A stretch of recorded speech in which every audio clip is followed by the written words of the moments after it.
성탄감사 주일에 함께 예배 자리에 오신 여러분을 환영하고 축복합니다. 여러분 주방 싱크대에 보면 다음 기회를 노리는 뭔가를 계속해서 모으고 있는 증거물들을 볼 수 있을 것입니다.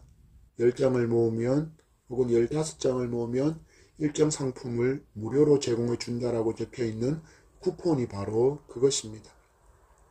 한때 저희 가정 주방에도 이 쿠폰이 제법 쌓여 있었던 때가 있었습니다. 주변 배달 음식점에서 이것저것 주문해서 먹다 보니 어느새 몇 장씩 쌓여가는 쿠폰을 보게 됩니다. 그러면 심리적으로 압박감이 생깁니다. 몇 번만 더 시켜 먹으면 공짜로 먹을 수 있는데 하는 마음이 일어나게 되고, 배달 음식을 먹을 때면 메뉴가 그 가게로 한정되는 경우가 많았습니다. 문제는 이제 정해진 쿠폰의 수를 다 모아서 쿠폰을 사용하려고 하는데 그 가게가 그만 폐업하고 문을 닫아버리는 경우가 많다라는 것입니다. 대부분 쿠폰을 사용하다 보면 10장, 15장을 사용하다 보면 거의 1년에 가까운 시간 동안을 모아야 하기 때문입니다. 이런 경우를 만나면 살짝 화가 나기도 하고 아쉽기도 합니다. 그렇지만 어쩔 수 없습니다. 이제 이 쿠폰은 그냥 아무 가치도 없는 종이 조각에 불과하기 때문입니다. 이런 소비 심리를 아주 잘 이용해 먹는 종교 단체들이 있습니다. 바로 이단과 사이비입니다. 그 단체와 교주를 향한 충성을 마치 쿠폰처럼 여기게 만들어서 일정량의 쿠폰이 채워지면 구원이 확실해진다든지 혹은 교주를 가까이서 수행할 수 있는 신분 상승의 기회를 얻을 수 있다라는 경쟁 심리를 이용하는 것입니다.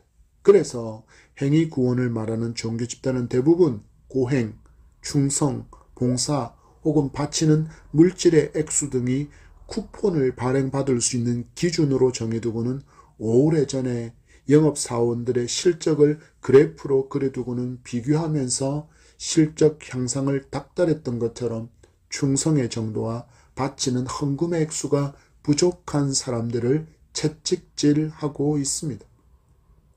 그럼 또 어떤 일이 일어날까요? 그들이 외치는 그 구원에서 제배될까 하는 그 두려움에 힘에 겹도록 뭔가를 자꾸 갖다 바치고 모임 참석 횟수를 늘리고 심지어는 거리에 나와서 책자를 꽂아두고 추위에 떨면서도 포교 활동에 힘써야 합니다. 왜일까요? 이 모든 행동이 그들에게는 쿠폰처럼 구원의 확실함을 보여주는 그래프가 되기 때문입니다.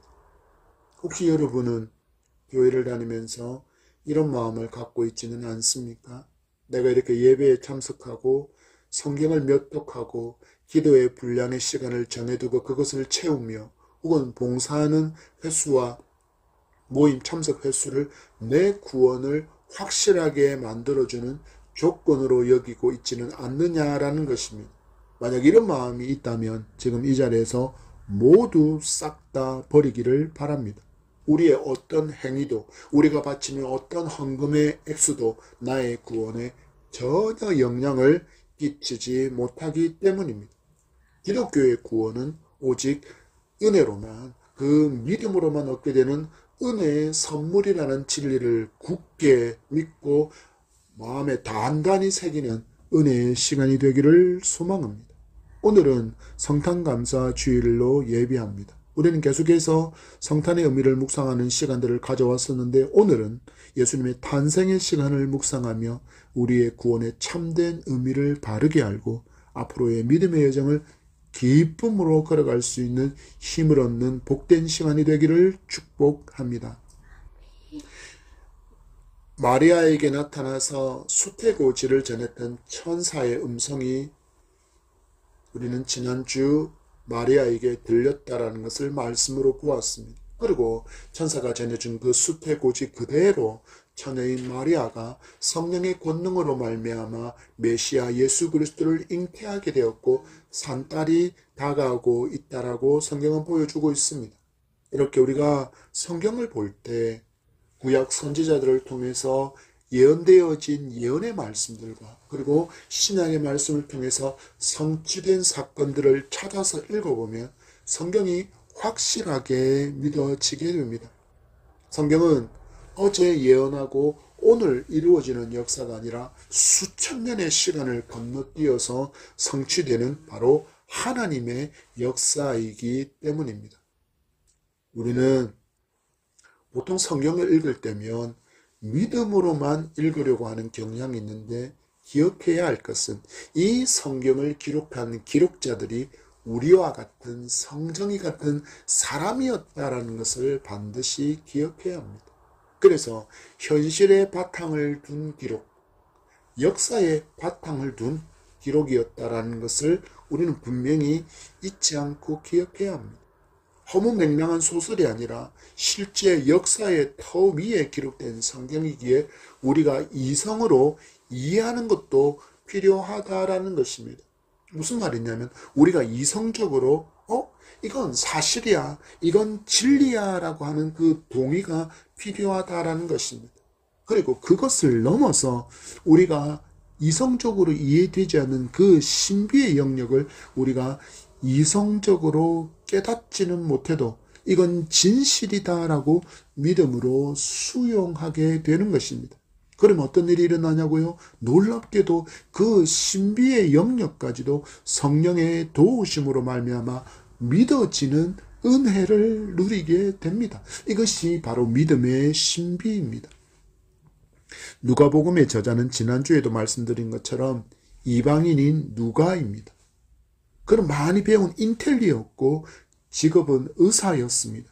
그가 역사적으로 일어난 메시아 예수 그리스도의 탄생을 기록하면서 많은 증인과 많은 증거들을 참고했다라는 것을 이미 1장 1절에서 4절에서 밝히고 있습니다. 그리고 오늘 드디어 메시아 탄생을 기록하면서도 역시 역사적인 사실의 근거에서 기록하고 있다라는 것을 우리는 만날 수 있습니다. 앞에서 말씀드린 것처럼 우리가 배달 음식을 시키거나 혹은 카페를 이용해서 적립하게 되는 쿠폰은 그 가게가 영업을 하고 있는 동안에만 가치가 있지만 우리의 믿음은 영원하신 하나님께서 보장해 주시는 것이기에 결코 망하지 않습니다. 반드시 말씀하신 그대로 성취된다라는 것입니다. 믿을 수 있다라는 것입니다. 예수님을 믿으면 구원을 받을 줄 알고 열심히 믿었는데 어느 날 이 기독교가 사라져버린다든지 기독교는 거짓이다라고 선언될 일은 전혀 없다라는 사실을 우리에게 알려주는 것입니다. 누가는 2장을 시작하면서 황제 이름 하나를 우리에게 알려줍니다. 가이사 아구스도, 그리고 그가 시행한 호적 조사 사건을 기록하고 있습니다. 로마의 황제 가이사는 식민지 백성의 상태를 파악하고 그 숫자를 파악해서 그를 통해서 식민 지배를 공고히 하기 위한 세금 징수의 목적으로 14년마다 정기적으로 인구 조사를 실시했습니다. 그리고 여기에 등장하는 이 가이사 아구스토의 황제의 본명은 가이우스 옥타비우스였고 그는 BC 27년에서 AD 14년까지 로마의 황제로 있었던 사람입니다. 그는 그의 외 정주부였던 율리우스 시저의 이름을 따라서 가이우스 율리우스 시저라는 이름으로 바꾼 사람이었습니다. 이어서 2절에는 이 인구조사가 구레뇨가 수리오 총독이 되기 전에 실시된 것이다 라고 기록하고 있습니다.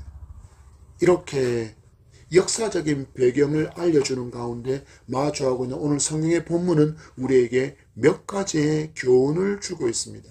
첫째로 예수 그리스도의 탄생 역시 역사적으로 분명히 일어난 사실이라는 것을 우리로 하여금 믿을 것을 말하고 있습니다.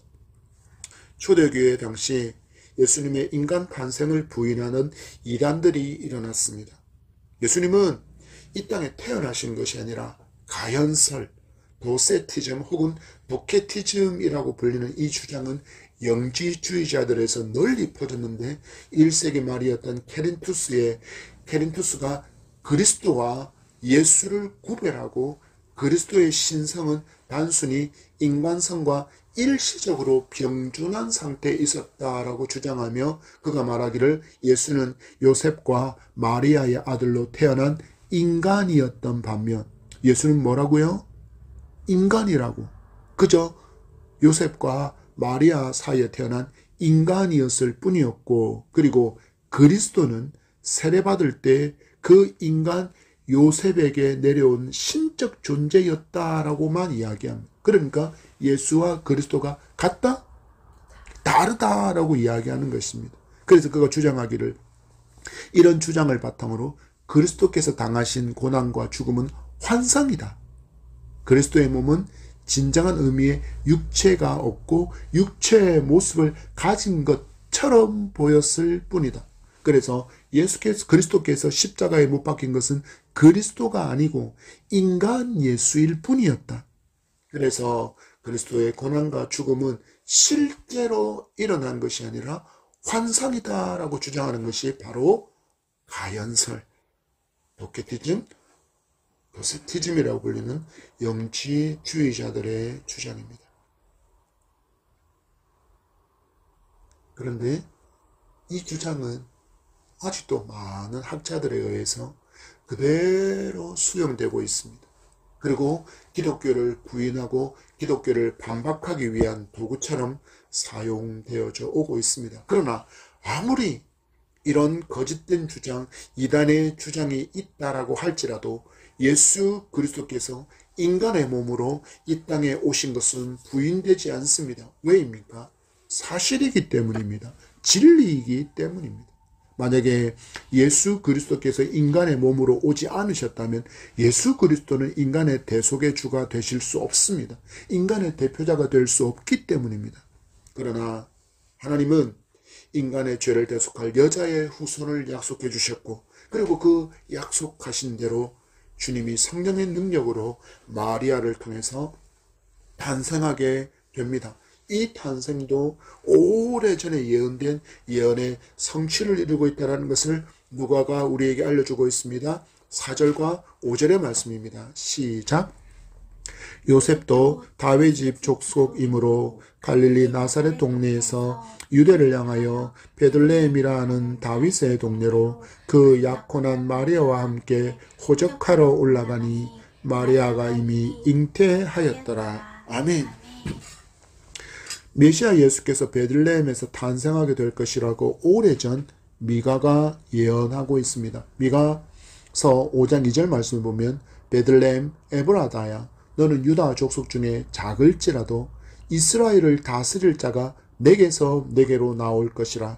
그의 근본은 상고의 영원에 있느니라. 아멘. 베들레헴 에브라다야 너는 작을지라도 이스라엘을 다스릴 자가 내게서 나올 것인데 그의 근본은 상고이고 영원에 있다라고 말하고 있습니다. 미가가 어느 시대 사람일까요? 미가는 예수님이 탄생하시기 전 약 700년 전의 사람입니다. 그를 통해서 예언된 메시아 탄생이 지금 성취되고 있는 것입니다. 만들어진 지명이 아니라 떡집이라는 이름의 베들레헴 역시 당신의 몸을 우리를 위한 생명의 양식으로 내어주실 예수 그리스도의 구속의 사명을 예표하고 있는 것입니다. 그래서 우리가 성경을 연구하면 성경이 거짓이라는 증거를 찾아낼 수 없다라는 것을 반드시 깨닫게 됩니다. 그런 점에서 하나님의 말씀을 주일 예배 시간 한 번 듣는 것으로 다 알 수 있는 것처럼 생각하는 것만큼 심각한 착각은 없습니다. 이건 어린 아이부터 어른까지 똑같이 적용되는 것입니다. 그래서 교회에서보다 더 많은 시간을 보내는 가정에서 말씀을 부지런히 읽고 듣고 묵상하며 나눠야 합니다. 그래야 우리의 신앙이 생명의 양식인 하나님의 말씀을 먹고 건강해질 수 있기 때문입니다. 또한 여기서 우리가 주목해야 할 것은 약혼한 상태의 마리아가 어떤 상태라고 기록하고 있습니까? 하나의 조사를 씁니다. 이미 잉태하고 있었다. 요셉과 마리아의 관계 가운데, 인간적인 관계 가운데 태어난 것이 아니라 성령의 권능으로 잉태되었다라는 것을 알려주고 있는 것입니다. 그리고 드디어 메시아 예수 그리스도께서 탄생하십니다. 6절과 7절의 말씀입니다. 시작. 거기 있을 때 그때 해산할 날이 차서 첫 아들을 낳아 강보로 싸서 구유에 누였으니 이는 여관에 있을 곳이 없음이라라. 여러분, 온 우주의 주인이신 창조주께서 태어나시는 공간이 어디입니까? 짐승이 살고 있는 마국간. 말 구유의 예수께서 온 우주의 주인이신 창조주 성자 하나님께서 거기에 누워 있습니다. 가장 위대하신 분이, 온 우주로부터 찬양을 받으시기에 합당하신 그분이 낮고 낮은 피조물인 인간의 형상으로 태어나는 것도 상상도 못할 일인데, 누구에게서도 환영받지 못하는 그 마국간 말구유가 탄생하신 장소라니 말도 안 되는 일이 일어나고 있는 것입니다. 그런데 이런 일이 일어났습니다. 만약에 예수 그리스도가 실제 인물이 아니라 누군가에 의해서 창작된 존재라면 이렇게 탄생부터 처참한 상황으로 누가 설정하겠습니까? 더 빛나는 존재로, 누구에게나 환영받을 수 있는 신분으로, 누구에게나 기대받을 수 있는 그런 존재로 태어나게 하지 않겠습니까? 그러나 성경의 저자이시고 역사의 저자이신 하나님은 그렇게 하지 않으셨습니다. 왜냐하면 예수님께서 이 땅에 오신 목적이 희생의 어린 양으로 죽으셔야 했기 때문입니다. 여러분, 왜 우리 주님이 우리의 진정한 위로자가 되실 수 있습니까? 예수님은 인간이 겪어야 할 모든 고난을 몸소 겪으셨고, 또한 우리가 경험하지 못한 고난, 심지어 죽음까지도 이미 다 경험하신 분이시기 때문입니다. 그래서 주님을 인격적으로 만나면 주님이 나의 모든 것을 아신다라는 놀라운 은혜와 위로를 얻게 되고, 또한 소망을 얻고 새 힘과 용기를 얻게 되는 것입니다. 그래서 실패자가 예수님을 만나면 용기 100배에서 일어날 힘을 얻습니다. 또한 절망한 자가 예수님을 만나면 소망을 얻고 위로받습니다. 병으로 고통받고 슬픔과 애통을 당하는 사람 역시 예수님을 만나면 세상이 줄 수 없는 평안과 회복을 경험하게 되는 것입니다. 그래서 예수님은 이 사명을 위해서 가장 낮은 자리로 임하셨습니다.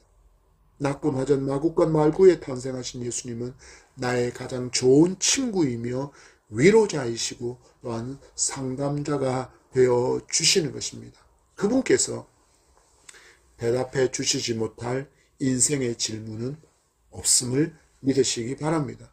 두 번째로 우리가 말씀을 통해 얻을 수 있는 교훈은, 이 기쁨의 소식을 우리가 믿음으로 수용할 때 성도는 결코 기쁨을 잃지 않는 삶을 살아갈 수 있다는 것을 믿어야 합니다. 메시아 탄생의 소식이 밤에 밖에서 양떼를 지키던 목자들에게 임했습니다. 이 장면을 누가는 이렇게 기록하고 있습니다. 9절에서 12절의 말씀입니다. 시작. 주의 사자가 곁에 서고 주의 영광이 그들을 두루 비추매 크게 무서워하는지라. 천사가 이르되 무서워하지 말라. 보라, 내가 온 백성에게 미칠 큰 기쁨의 좋은 소식을 너희에게 전하노라. 오늘 다윗의 동네에 너희를 위하여 구주가 나셨으니 곧 그리스도 주시니라. 너희는 가서 강보에 쌓여 구유에 누워있는 아기를 보리니 이것이 너희에게 표적이니라 하더니, 아멘. 천사가 목자들에게 뭐라고 이야기합니까? 온 백성에게 끼칠 큰 기쁨의 소식, 그것을 지금 들려주고 있습니다. 이 소식은 온 인류가 반드시 들어야 할 큰 기쁨의 소식이 바로 예수 그리스도의 탄생의 소식이었다라는 것입니다. 이 시대에 이 사람들이 마주했던 현실을 한번 살펴보십시오. 당시 이스라엘은 세계 최강대국이었던 로마의 식미 지배하에 있었습니다. 모든 것이 제약받았습니다. 많은 것이 약탈당했고, 그리고 고난과 고통, 어려움이 그들 속에 있었습니다. 그 가운데 살고 있던 목자들이 큰 기쁨의 좋은 소식을 들었습니다. 오래전부터 약속된 구원자 메시아의 탄생 소식입니다. 그들이 마주한 육체적인 현실을 보면 로마의 식민 지배 고택 아래 살고 있던 그들이지만, 그들은 또한 영적으로 볼 때 죄의 종으로 신음하며 살고 있던 사람들에게 임한 가장 큰 기쁨의 소식이 바로 무엇이라고요? 예수 그리스도의 탄생 소식이었다라는 것입니다. 여기에 대해서 목자들은 천군이 천사들과 함께 하나님을 찬송하는 찬양의 소리를 듣습니다. 14절입니다. 시작. 지극히 높은 곳에서는 하나님께 영광이요 땅에서는 하나님의 기뻐하신 사람들 중에 평화로다 하니라. 아멘. 여러분 한번 기억을 떠올려 보시겠습니까? 여러분이 최근에 경험한 가장 좋은 공연은 무엇이었습니까? 혹시 여러분이 좋아하는 가수의 공연이었습니까?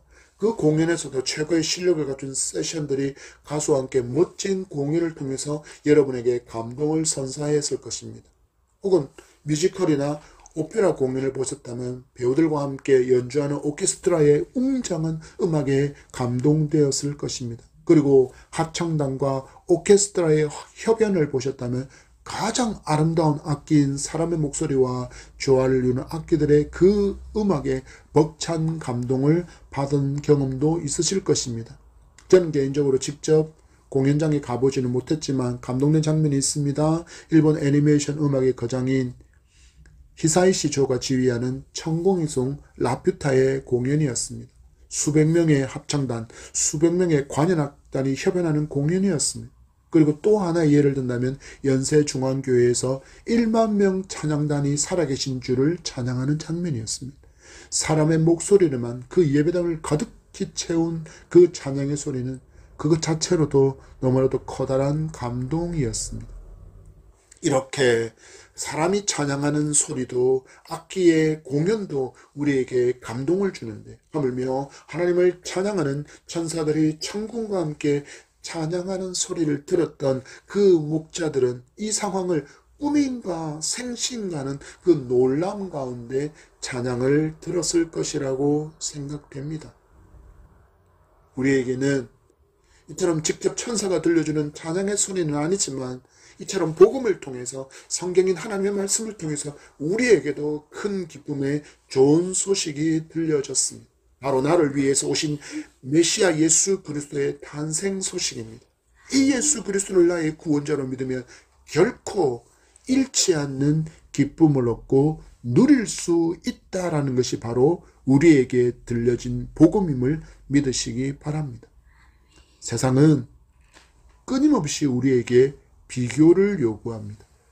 그래서 늘 누군가와 비교하고 혹은 비교당하느라 마음이 무너지고 패배자처럼 살아가게 됩니다. 그리고는 패배자가 안 되려고 노력하고 애쓰며 살아가지만 허무감만 더해지고 패배감의 무력감으로 황새를 따라하다가 가랑이가 찢어지는 아픔과 고통만 더 경험하게 될 뿐입니다. 세상에 어떤 것을 소유하고 내가 목표한 목표를 성취함으로 얻게 되는 기쁨은 정말 찰나입니다. 그렇게 바라던 좋은 브랜드의 아파트에 입주했던 첫날을 기억하십니까? 멋진 세단을 출고해서 그 첫 주행하던 설레임을 기억하십니까? 단위의 대학 합격 소식을 전해졌던 그 순간을 기억하십니까? 아기의 첫 탄생의 울음소리를 기억하십니까? 이 모든 것 중에서 나에게 지금까지 변함없는 기쁨과 즐거움을 안겨주는 것은 무엇입니까? 우리가 교회를 다니면서도 기쁨이 없는 이유는 혹시 천사들이 전해준 메시아 탄생의 소식보다 세상에서 잘되고 부자되고 유명해지는 것이 내게는 더 큰 기쁨의 소식 때문은 아닌지를 돌아보는 시간 되기를 바랍니다. 이런 것으로 내가 기쁨을 얻는 사람이라면, 이런 것으로 내 기쁨의 이유를 삼는 사람이라면 나는 세상 사람과 어떤 구별을 가지는 성도입니까? 우리에게도 목자들에게 전해준 메시아 탄생 소식이 큰 기쁨의 소식, 결코 잃어버릴 수 없는 기쁨의 소식이기를 간절히 소망합니다.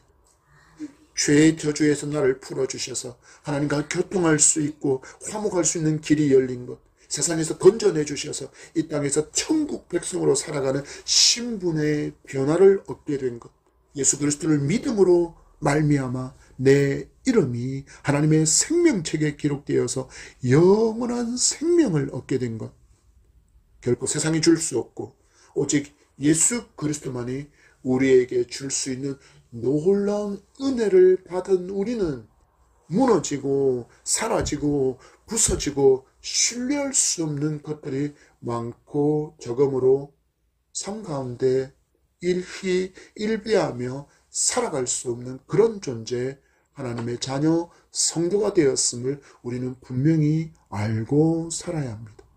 나를 구원하신 예수 그리스도의 탄생이 가장 큰 기쁨의 소식임을 믿고 구원의 감격과 기쁨을 잃지 않는 여러분의 믿음의 남은 여정이 되기를 축복합니다.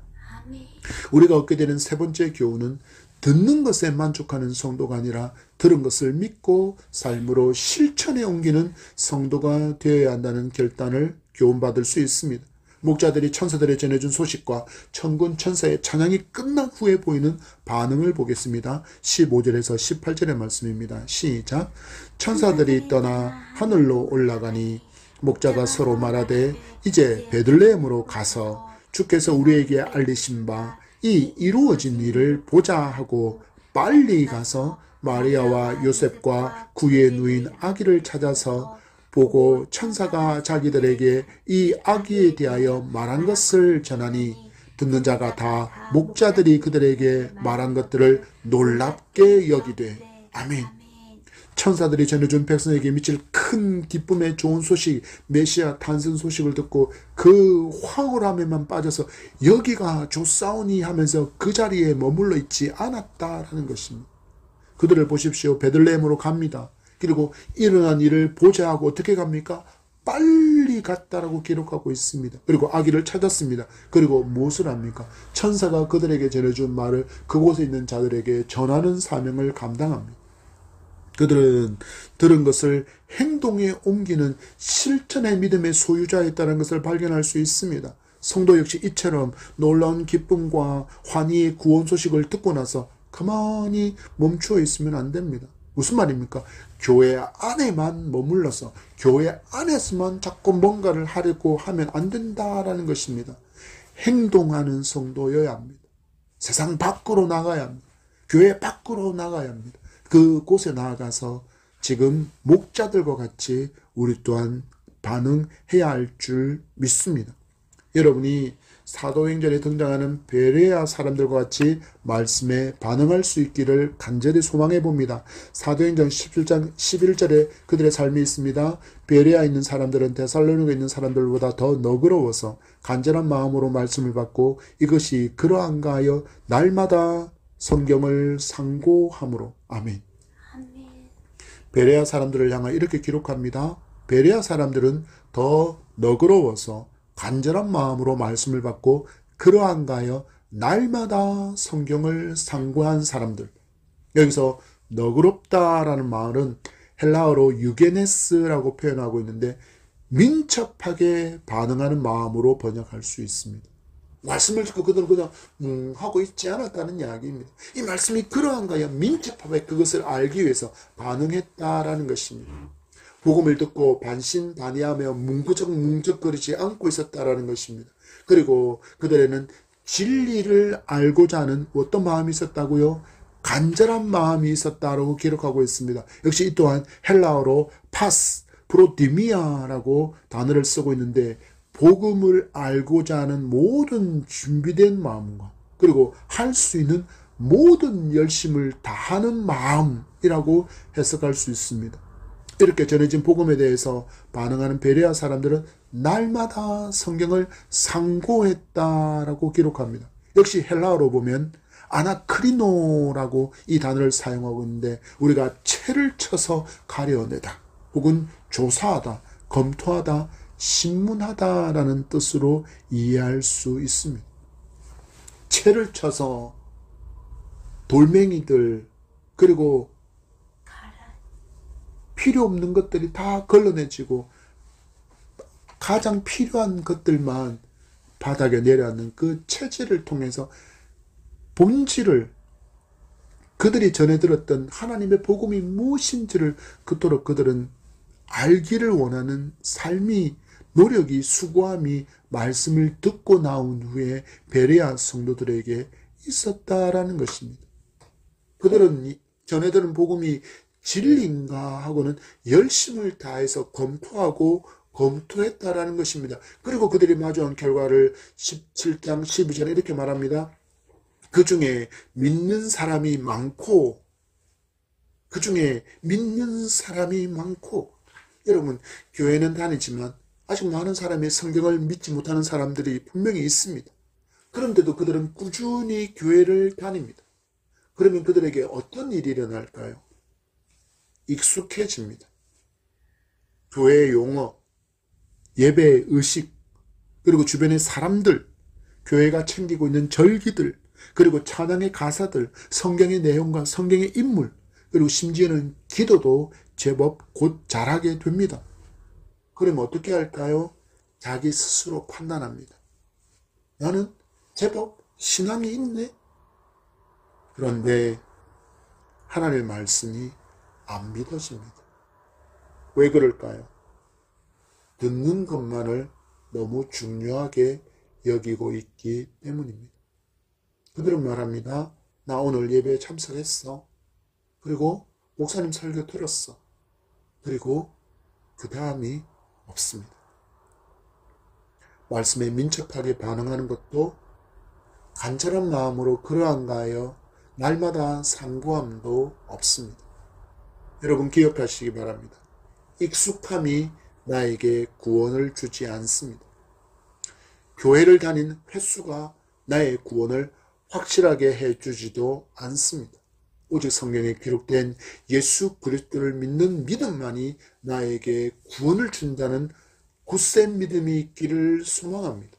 그리고 믿어진 믿음을 이제는 삶으로 실천할 때 나에게도 말씀이 살아서 역사하는 산 경험의 사람, 신앙의 사람으로 성장하게 됩니다. 여러분 그러면 어떤 일이 일어날까요? 이 복음이 진짜임을 확실하게 믿게 되고 이 복음을 전하지 않고는 견딜 수 없는 주님의 마음, 긍휼의 사랑의 마음이 나를 격동시킵니다.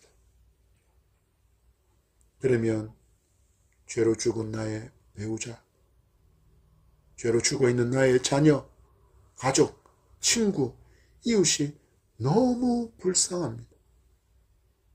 그러면 하나님께 엎드려 그 영혼의 구원을 위해서 은혜를 베풀어 주시도록 기도하게 됩니다. 그러면 시간이 지나 그 영혼이 복음을 들을 수 있는 준비되는 변화들을 우리가 조금씩 볼 수 있습니다. 그리고 어느 순간 여러분이 담대하게 복음을 전하는 그 순간에 복음이 그 메말랐던 그 단단하게 굳어있던 그 심령을 부드럽게 만들고 그 심령을 관통하는 생명의 역사가 그에게 일어나게 됨을 볼 수 있습니다. 여러분 시대가 아무리 복음을 거부하고 예수님을 거부하고 크리스찬을 무시한다고 해도 우리는 이 생명의 복음, 온 인류에 미칠 큰 기쁨의 소식을 전하며 살아야 합니다. 성도는 이 사명을 위해서 세상에서 건짐을 받아 성도가 되었기 때문입니다. 또한 이 순종의 삶은 내 믿음도 견고하게 해주며 놀라운 기쁨을 더하는 것을 우리는 몸소 경험할 수 있습니다. 남은 한 해 우리 모두 잘 마무리하고 새롭게 선물로 주시는 2024년에는 말씀에 민첩하게 반응하며 행하는 삶으로 풍성한 성령의 열매, 생명의 열매를 결단하고 기도하며 준비하는 우리가 되기를 축복합니다. 말씀을 맺습니다. 성도는 낮고 낮은 이 피조물의 세상에 오신 창조주이신 성자 하나님의 대속의 은혜로 구원받았음을 확실하게 믿어야 합니다.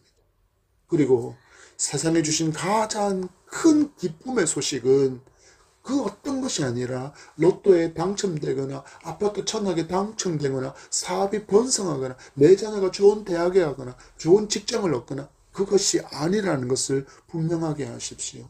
세상의 가장 큰 기쁨의 소식, 결코 표현할 수 없는 기쁨의 소식은 구주 예수 그리스도의 탄생의 소식임을 믿으시기 바랍니다. 성도는 그래서 오늘 주신 말씀에 따라 예수님의 탄생이 역사적인 사실임을 믿어야 합니다. 그리고 성도에게 예수 그리스도의 탄생의 소식은 인생에서 가장 큰 기쁨의 소식이라는 것을 믿어야 합니다. 그리고 성도는 이제 가장 큰 기쁨의 소식을 믿고 누리며 또한 전하는 믿음의 삶을 살아야 합니다. 이렇게 살아갈 때 우리를 통해서 생명의 역사가 풍성히 일어나고 다음 세대에게 믿음이 개성되며 죽은 자를 살리고 세상살이에 넘어지고 실족하고 단식하며 절망하는 저 사람들의 무릎을 일으켜 세워줄 수 있는 예담 향의 비전을 함께 성취하며 나가게 될 줄 믿습니다. 추운 날씨가 이어지고 있습니다. 건강 조심하시고 평안한 한 주간 남은 한 해를 지혜롭게 잘 마무리하고 더 큰 기쁨과 기대로 새해 맞이를 잘 준비하는 우리의 삶이 되기를 축복합니다.